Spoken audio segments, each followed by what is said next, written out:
Hello friends. நம்ம புதினா இலைய பிரியாணிக்கு பயன்படுத்துவோம். குஸ்கா, புலாவ் இந்த மாதிரி வெரைட்டி ரைஸ்க்கு மட்டும் தான் பயன்படுத்துகிறோன்னு இல்லைங்க. புதினாவை வச்சு நம்ம சட்னி கூட பண்ணலாங்க. வாங்க இந்த புதினா சட்னி எப்படி பண்ணலான்னு பார்க்கலாம். புதினா நம்மளோட உடம்புக்கு ரொம்ப ரொம்ப நல்லதுங்க. இதனுடைய பயன்கள்லாம் நான் பின்னாடி சொல்கிறேன். வீடியோவை ஸ்கிப் பண்ணாமல் முழுமையாக பாருங்கள். அப்போ தான் நான் என்ன சொல்ல வரேங்கிறது உங்களுக்கு முழுசாக புரியும். இப்போ இந்த புதினா சட்னிக்கு தேவையான திங்ஸ் எல்லாம் பாருங்கள், நான் எடுத்து வச்சுருக்கிறேன். கொத்தமல்லி, கருவேப்பிலை, புதினா, புளி, வரமிளகாய், தேங்காய். இப்போ இந்த ரெசிபி பண்ண ஆரம்பிச்சிடலாங்க. அடுப்பில் கடாய் வச்சுக்கோங்க. தேவையான அளவு எண்ணெய் சேர்த்துக்கலாங்க. எண்ணெய் சூடானா நம்ம கழுவி வச்சுருக்க புதினாவை நீங்கள் சேர்த்துக்கோங்க. புதினாவில் நிறைய மண்ணெல்லாம் இருக்குங்க. நல்லா சுத்தமாக 2-3 வாட்டி நல்லா கழுவிடுங்க.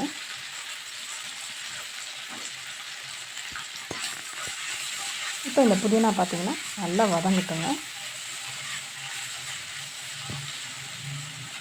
அவசரப்பட்டு நீங்கள் சீக்கிரமாக வதக்கிட்டீங்க அப்படின்னா அதோட பச்சை ஸ்மெல் வரும். அதனால் அந்த புதினா முழுமையாக நல்லா வதங்குற வரைக்கும் கொஞ்சம் பொறுமையாக வதக்கி விடுங்க. இப்போ புதினா வதங்கிடுச்சு. இதுலேயே நான் கொத்தமல்லி இலையும் கருவேப்பிலையும் நான் சேர்த்துக்கிறேங்க. கருவேப்பிலையும் நம்ம அடிக்கடி உணவில் சேர்த்துக்கோங்க. ஏன்னா கருவேப்பிலையில் நிறைய அயன் இருக்குது. நம்மளுடைய முடி வளர்ச்சிக்கு ரொம்பவே ஹெல்ப்ஃபுல்லாக இருக்கும் இந்த கருவேப்பிலை. இப்போ பாருங்கள், நம்ம போட்ட அந்த கருவேப்பிலை, புதினா, கொத்தமல்லி எல்லாமே நல்லா வதங்கிடுச்சு. இப்போ காரத்துக்கு ஒரு 7-8 வரமிளகாய் சேர்த்துக்கலாங்க. இப்போ இந்த வரமிளகாயும் நல்லா வதங்கட்டுங்க.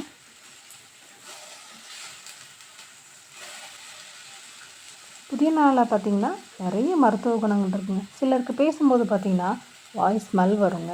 அப்போ என்ன பண்ணுங்கள், 4 புதினா இலையை கழுவிட்டு வாயில் போட்டு மெல்லுங்களேன். வாய் துர்நாற்றமெல்லாம் போயிடுங்க. ஜீரண சக்திக்கு ரொம்ப ஹெல்ப்ஃபுல்லாக இருக்கும். இப்போ நம்ம வரமிளகாயும் நல்லா வதங்கிடுச்சு. இதில் நம்ம கொஞ்சமாக புளி சேர்த்துக்கலாங்க. புதினா சட்னி பார்த்திங்கன்னா நிறைய டைப்பாக பண்ணலாம். நான் அதை ஒன்று அடுத்தடுத்த வீடியோவில் போடுறேங்க. இப்போ பாருங்கள், நம்ம போட்ட எல்லா பொருட்களுமே நல்லாவே எண்ணெயில் வதங்கி வந்துடுச்சுங்க. அந்த புதினாவோட பச்சை ஸ்மெல்லும் போயிடுச்சு. பாருங்கள் எந்த அளவுக்கு வதங்கியிருக்குன்னு உங்களுக்கு பார்க்கும்போதே தெரியும். பாருங்கள், நம்ம புதினா நல்லா வதங்கிடுச்சுங்க. இப்போ நம்ம இதில் தேங்காய் சேர்த்துக்கலாங்க. தேங்காய் பார்த்திங்கன்னா தேங்காயினால் அடியோடு திருவாமல் அந்த தேங்காயில் அந்த ஒயிட்டாக இருக்கும் பார்த்திங்களா, அந்த பூ அதை மட்டும் நல்லா துருவி நீங்கள் சேர்த்துக்கோங்க. அந்த கருப்பாக சேர்த்திங்கன்னா சட்னியும் பார்த்திங்கன்னா ஒரு மாதிரி நல்லா இருக்காதுங்க. இப்போ இந்த தேங்காயை நல்லா மிக்ஸ் பண்ணி விடுங்க. இது அப்படியே மெதுவாக வதங்கட்டும். அடுப்பை நல்லா சிம்மில் வச்சுக்கோங்க. இல்லைன்னா நம்ம தேங்காய் போட்டோன்னா டக்குன்னு ஒரு மாதிரி அடி பிடிச்சிடும். இப்போ நான் சிம்லேயே வச்சு வதக்கினதுனால பாருங்கள், கொஞ்சம் கூட அந்த கடாயில் ஒட்டவே இல்லை. நல்லா சிம்லேயே வச்சு தேங்காயை நல்லா வதக்கி விடுங்க. புதினா பார்த்திங்கன்னா நம்ம உடம்புக்கும் நிறைய குளிர்ச்சி தருங்க. சிலருக்கு பாடி எப்போதும் பார்த்திங்கன்னா ரொம்ப ஹீட்டாக இருக்கும். அந்த மாதிரி உள்ளவங்க அடிக்கடி இந்த புதினா சட்னியை பண்ணி சாப்பிடுங்க, ரொம்ப நல்லதுங்க. இப்போ இந்த சட்னியெல்லாம் வதக்கியாச்சு. இதை கொஞ்சம் நம்ம ஆற வச்சுக்கலாங்க. ஆறிடுச்சு. இப்போ ஒரு மிக்ஸி ஜாரில் சேர்த்துக்கலாம்.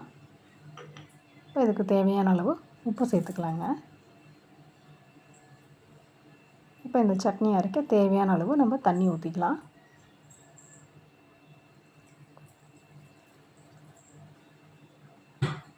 இப்போ இந்த சட்னியை நான் அரைச்சிட்டு வந்துடுறேங்க.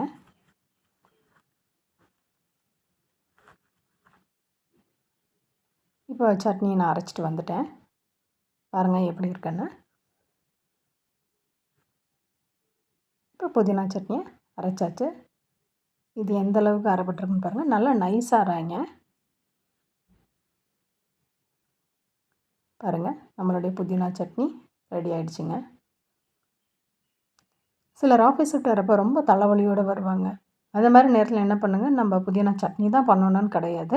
அவங்க புதினாவை வச்சு நம்ம டீ கூட போட்டு கொடுக்கலாம். தலைவலிக்கெல்லாம் ரொம்பவே நல்லதுங்க.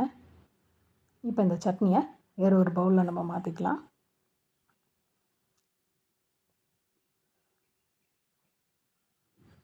சில பிள்ளைகளுக்கு பார்த்தீங்கன்னா, மாதவிடாய் டைம்லலாம் வந்து ரொம்ப வயிறு வலிக்கும். அந்த மாரி டயத்துலலாம் நீங்க அடிக்கடி புதினாவ சேர்த்துக்கிட்டீங்கன்னா, அந்த வயித்து வலி வந்து சீக்கிரமா குணமாயிடுங்க. இப்ப பாருங்க, நம்மளுடைய புதினா சட்னி சூப்பரா ரெடி ஆயிடுச்சு. இந்த புதினா சட்னி இட்லி, தோசைக்கு ரொம்பவே நல்லாயிருக்குங்க. இந்த புதினா சட்னிய நீங்க வேணும்னா நீங்க தாளிச்சுக்கலாங்க. கடுகு, உளுந்தரிசி, ஆம், கருவேப்பில, பெருங்காயத்தூள்லாம் போட்டு நீங்க தாளிச்சுக்கோங்க. நான் தாளிக்காம தான் நான் வச்சுருக்கேன். தாளிக்காமயே நம்ம இட்லி, தோசைக்கு கூட நம்ம தொட்டு சாப்பிட்லாம். நல்லாதாங்க இருக்கும். இன்றைக்கி நான் தோசையோட நான் ட்ரை பண்ணியிருக்கேன். ரொம்பவே நல்லாயிருக்குங்க. இந்த வீடியோ உங்களுக்கு பிடிக்கும்னு நான் நம்புகிறேன். இந்த வீடியோ உங்களுக்கு பிடிச்சிருந்தா லைக் பண்ணுங்கள், கமெண்ட் பண்ணுங்கள், ஷேர் பண்ணுங்கள். மறக்காமல் சப்ஸ்கிரைப் பண்ணுங்கள். நீங்களும் இந்த ரெசிபியை உங்கள் வீட்டில் ட்ரை பண்ணி பாருங்கள். Thank you friends.